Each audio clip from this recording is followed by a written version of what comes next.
सुबह के 7:30 बजे जब निधि स्कूल के लिए तैयार हुई तो चुपके से ऊपर मम्मी के बेडरूम में गई। धीरे से डोर सरकाया तो देखा सारा सामान बिखरा पड़ा था। नीचे ड्राइंग रूम में आई। पापा सोफे पर बेसुध सो रहे थे।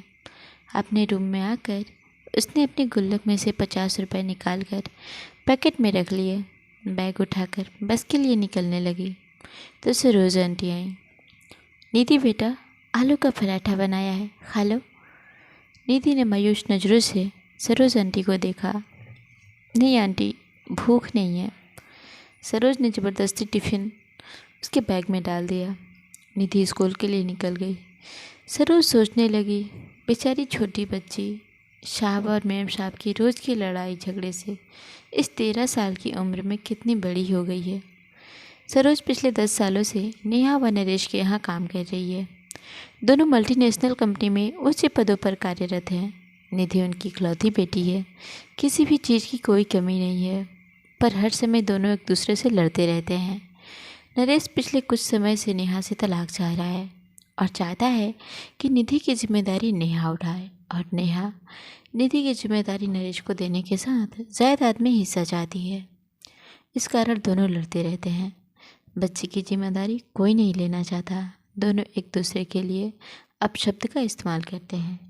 बेचारी निधि स्कूल से घर आकर अपने कमरे में दुबक जाती है। केवल सरोज आंटी से ही बात करती है। रोज़ की तरह नेहा और नरेश ने नाश्ता अपने अपने कमरे में किया और ऑफिस के लिए निकल गए। करीब 12 बजे स्कूल से कॉल आया कि जल्दी हॉस्पिटल पहुंचो, निधि को चोट आई है। हॉस्पिटल पहुंचकर पता चला कि निधि बहुत ऊपर से सीढ़ियों से गिर गई है। आईसीयू में रखा गया है। ऑपरेशन की तैयारी हो रही थी। सिर में बहुत गहरी चोट आई थी। ऑपरेशन शुरू हुआ, पर जिंदगी मौत से हार गई। नेहा और नरेश स्तब्ध रह गए। उन्हें ऐसा झटका लगा था कि अपनी सुध-बुध ही खो बैठे थे। निधि की दादी भी आ गई थी। बेटा बहू को देखकर नफरत से मुंह फेर लिया। पूछताछ हुई। टीचर, स्टूडेंट्स सभी के बयान लिए गए। यहीं पता चला कि बैलेंस बिगड़ने से नीचे गिर गई।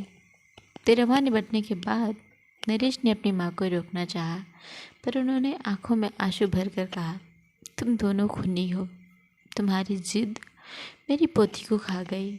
मैं उसे अपने साथ ले जाना चाहती थी, पर तुम दोनों ने उसे अपने अहम का मोहरा बनाकर उसकी जान ले ली। माँ चली गई। सरोज तब से सदमे में थी। फिर उसने जैसे तैसे होश संभाला। नरेश और नेहा से कहा, मैम साहब, मैं अब यहाँ नहीं रह पाऊँगी। इस घर की दीवारें मेरी निधि की सिसकियों से भरी है। उसे मैंने कभी अपने गोद में तो कभी छिप छिप कर रोते हुए देखा है। कभी तो मेरा मन किया कि मैं उसे लेकर भाग जाऊं, पर मैं डरपोक थी, ऐसा नहीं कर सकी। अगर चली जाती तो शायद वह जिंदा होती। नरेश और नेहा के पास अब शायद कहने को कुछ नहीं था।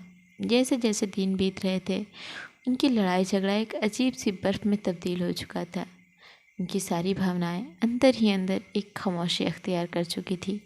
संडे का दिन था। बड़ी मुश्किल से नेहा ने निधि के रूम में जाने की हिम्मत जुटाई थी। महीनों दोनों उसके कमरे में कदम नहीं रखते थे। कैसे माँ बाप थे वो दोनों। उसका बेडरूम, उसका बेड, तकिया, उसकी किताबें, उसकी पेंसिल, बैग, स्कूल बैग सब वैसे ही रखा था। अलमारी खोली तो उसके कपड़े नीचे गिर पड़े। उसका हल्का ब्लू नाइट सूट जिसे वह अक्सर पहना करती थी। नेहा रोते हुए अलमारी से सामान निकालने लगी, तभी उसके हाथ एक ब्लू कलर की डायरी लगी। उसने कांपते हाथों से उसे खोला। आगे के कुछ पेज फटे हुए थे। पेज दर पेज टूटे दिल की दास्तां लिखी हुई छोटे छोटे टुकड़ों में दर्ज थी। मम्मी पापा, मैं आपको डियर तो नहीं लिखूंगी, क्योंकि डियर का मीनिंग प्यारा होता है।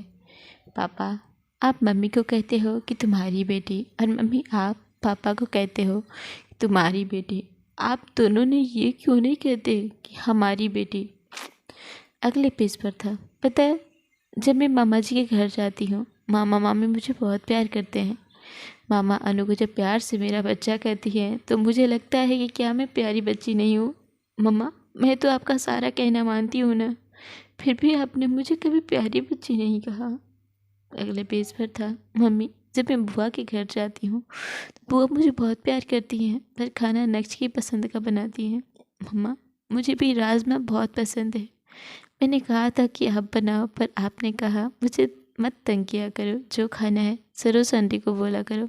पता है मम्मा, मैंने राजमा खाना छोड़ दिया है, अब मन नहीं करता। अगले पेज पर था, पापा, मैं आपके साथ आइसक्रीम खाने जाना चाहती थी, पर आपने कहा आपके पास फालतू चीज़ों के लिए टाइम नहीं है। पापा, जब चीनू मौसी और मौसा जी मुझे और विपुल को आइसक्रीम खाने ले जा सकते हैं, तो फिर वो क्यों नहीं कहते कि ये सब फालतू चीज़ें हैं। पता है मम्मी, मैं अपने घर से दूर जाना चाहती हूँ, जहाँ मुझे ये ना सुनाई दे कि दीदी को मैं नहीं रुकूँगी, जहाँ पापा के चिल्लाने की आवाज़ ना सुनाई दे। पापा, अगर मैं बड़ी होती तो मैं आप दोनों को कभी परेशान नहीं करती, मैं खुद ही चली जाती। मैं तो आप दोनों से बहुत प्यार करती हूँ। पापा मम्मी, आप दोनों मुझे प्यार क्यों नहीं करते।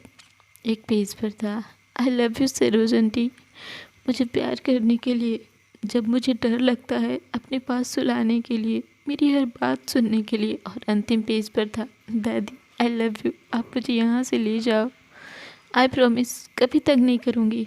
नेहा डायरी को सीने से लगाकर ज़ोर ज़ोर से रो पड़ी। नरेश भी उसकी रोने की आवाज़ सुनकर आ गया था। नेहा ने डायरी उसे पकड़ा दी। पेज दर पेज पलटते हुए उसके चेहरे के भाव बदलते जा रहे थे। वो खुद को संभाल नहीं पाया, ज़मीन पर बैठ गया। नेहा रोते हुए बोली, नरेश, पता है वो एक्सीडेंट नहीं, आत्महत्या थी, सुसाइड था।